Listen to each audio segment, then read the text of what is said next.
have already achieved success on the track or shown potential, and this program will help them further develop their skills. And she continues saying that we look forward to watching these young stars connect with our fans and continue their climb up the NASCAR ladder.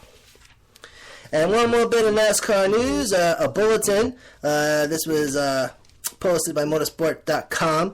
Under vehicle safety, section 20.2.3.3.1, driver's window net, top and bottom bars holding the net must be straight. And then 20.4.6.1, windshield support and structure, all braces must remain in contact with the inner windshield surface. And then we have 20.4.8.1, rear window support and support, rear window braces must remain in contact with the inner rear window surface. Source Motorsport.com. And one bit of Formula One news, and then we got the schedule. All right. This is kind of interesting. And I read this, I'm like, what?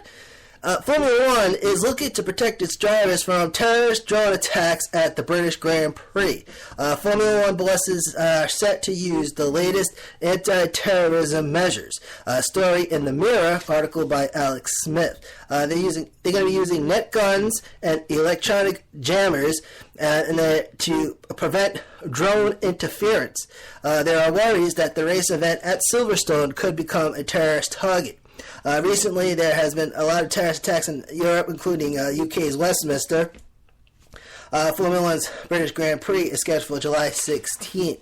And of course, they had the incident in Times Square. Guy drove through a bunch of people, but they're saying that they don't think it's a terrorist that did it. So, all right. So, power rankings. Here we go. This is for Monster Energy NASCAR Cup Series power rankings. Post-Kansas pre-All-Star. Source NASCAR.com's Pat DiCola. And here we go. Number 1 through 5. Bart Keselowski, Kyle Larson, Martin Truex Jr. climbed up 3 spots. Jay McMurray. And number 5 is Chase Elliott. 6 through 10, it's Joey Logano, Kevin Harvick, Kyle Busch, Jamie McMurray, and number 10, Ryan Blaney.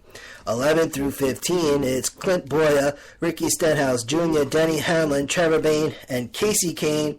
And then 16 through 20, Kurt Busch, Matt Kenseth, Ryan Newman, Daniel Suarez, and Eric Jones.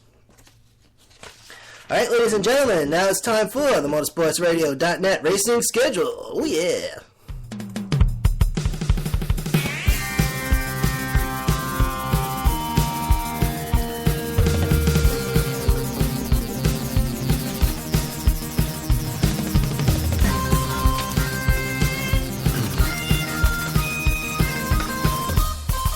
All right, welcome, ladies and gentlemen. This weekend, NASCAR and NHRA action. That's all we got, but both fun to watch. NASCAR heading to Charlotte Motor Speedway. They'll be there for the next 2 weeks.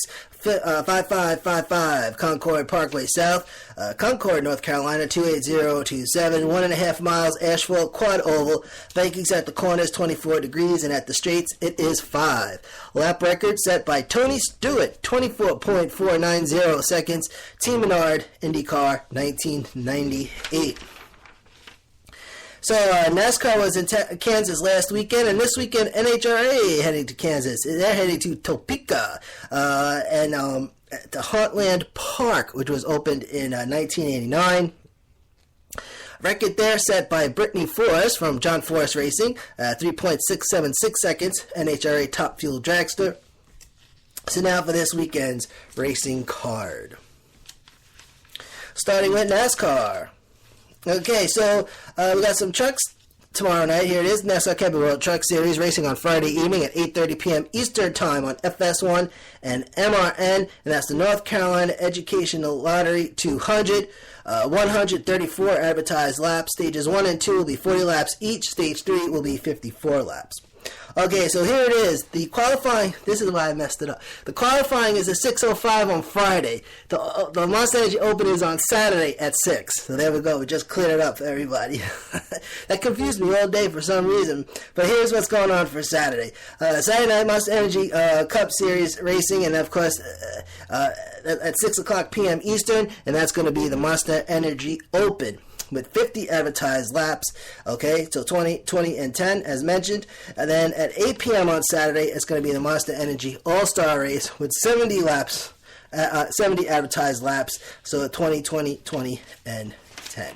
And again, qualifying on Friday night at 6:05. So basically, since you got the truck race and qualifying on FS1, you can watch qualifying on Friday evening, and then afterwards catch the truck race. So there you go.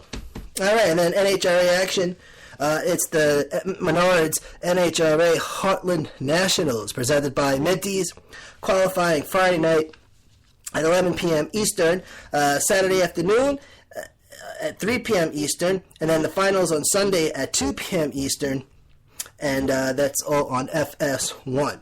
Now, program note, race recaps with the Motorsports Radio breakdown. We're doing for the live streamers, truck race recap on Friday after the race is over, and then the Cup Series race recap after the All-Star race on Saturday. On calls about a good 10 minutes after all the racing's over.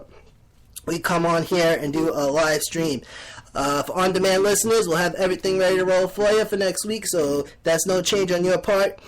So again, these are for the live streams, the Truck Series race recap after the truck race, and the Cup Series race after the All-Star race on Saturday, right here at motorsportsradio.net, and also available on demand.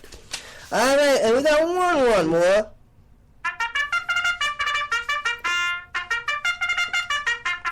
The second leg of the Triple Crown will always dreaming make a second win. We'll have to see.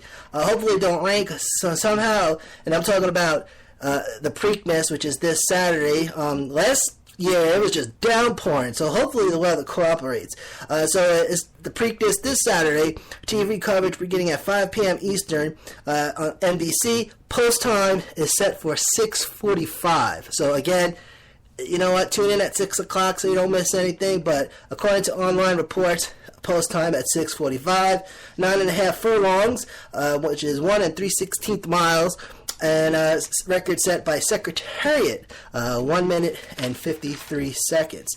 The Preakness traditionally held on the third Saturday of May, the first Preakness 1873, and it's been dubbed the run for the black-eyed Susans because the horse that wins gets the was that the garland, the flowers around their neck. I don't know, is it a garland or a necklace? It's Black-Eyed Susan, that's all I know. The Pimlico Race Course is the venue out in Baltimore at 5201 Park Heights Avenue, officially opened in 1870. And then the next leg of the Triple Crown after the Preakness will be the Belmont Stakes, and that is scheduled for June 10th. Alright, now ladies and gentlemen, we are finished. If you want to check out this weekend's paint schemes for the All-Star Race and Truck Series, head over to motorsportsradio.net and click the All-Star Paint Schemes button for the truck race. All-Star and Truck Series, you got a little thing there where they show all the paint schemes for all the cars. And for the All-Star Race, check out the 24 car because it looks pretty cool. And the Truck Series, check out the 88 and the 98. So there you go. All right, and we're going to get on some videos up on motorsportsradio.net too, so that's another project that we got going on. And that, ladies and gentlemen, is a wrap for today. Boom, right on the 20-minute mark. So we're working on making the show more easy listening, and not too long. So that's so we like to keep all the shows nice and short. So we don't waste anyone's time. Right to the point. And that's it. So thank you for tuning in from the Skybox Podcast Center. It's the Man Cave here out on Eastern Long Island. This is Manny Algarda. Have a good weekend, and this is the home of Motorsports Talk, motorsportsradio.net.